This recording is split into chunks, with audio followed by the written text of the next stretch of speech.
Okay, I'm back.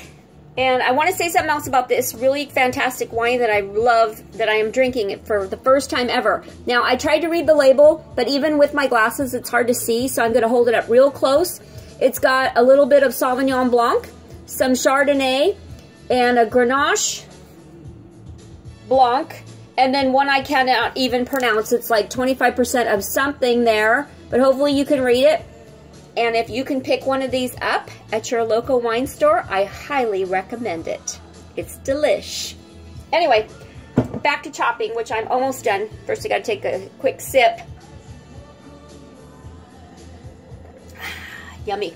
Okay, I've chopped up almost all of my potatoes. And I just want to show you how cute they are. See, they're purple on the inside and on the outside. They're adorable. I hope they taste good. I noticed while I was chopping them that, oh, and I probably should have washed my hands. Be sure and wash your hands often, folks, but I think I'll be okay because, you know, it's just me and the hubs. So if I was cooking for somebody else, I would constantly be washing my hands. But anyway, make sure you wash your hands. But I was about to say that while I was chopping up those little purple potatoes, I noticed that they're a little harder than these German butter potatoes.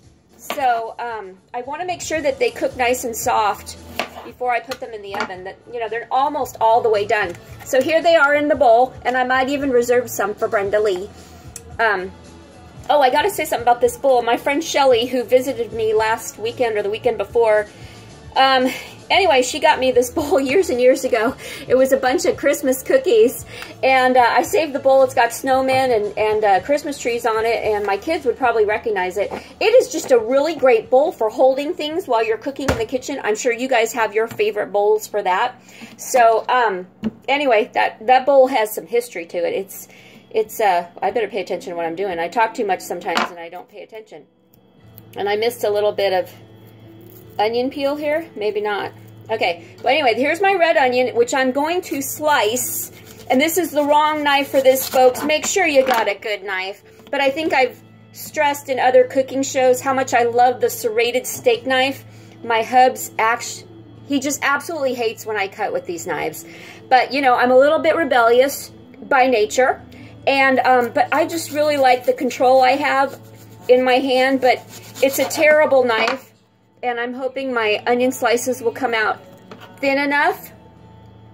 So I'm going to slice my onion, and you'll notice I'm wearing my glasses again because, a little tip for you folks, that if you're going to cut onions, well, I think I remember if you put your onions in the refrigerator overnight, you have less spray and juice and you cry less.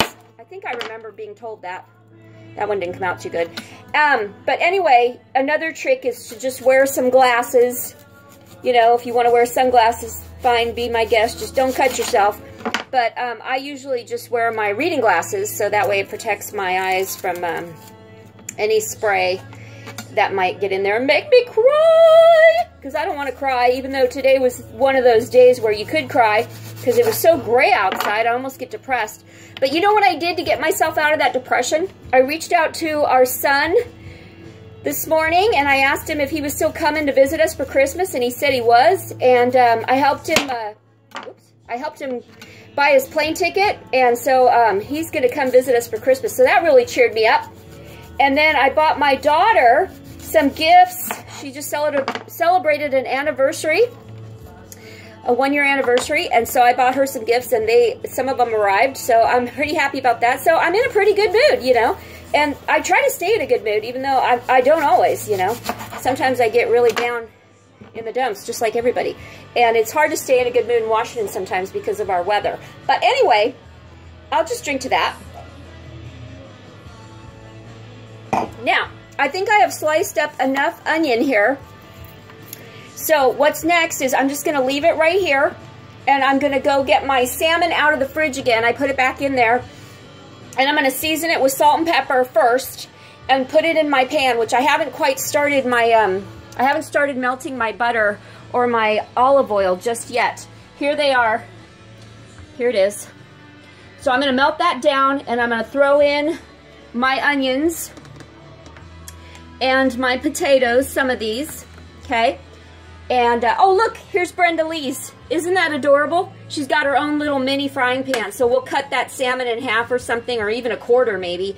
And we're gonna poach Brenda Lee's salmon in just some water and salt and pepper because she can't have any wine. But I think for our recipe, I'm gonna add the wine to poach the salmon because I think that sounds delicious. White wine in there, and that'll make our salmon really tender and juicy and oh, delicious. So anyway, I'm gonna get my salmon out and I'm gonna season it, and then let's start throwing stuff in the pan. I'll be back.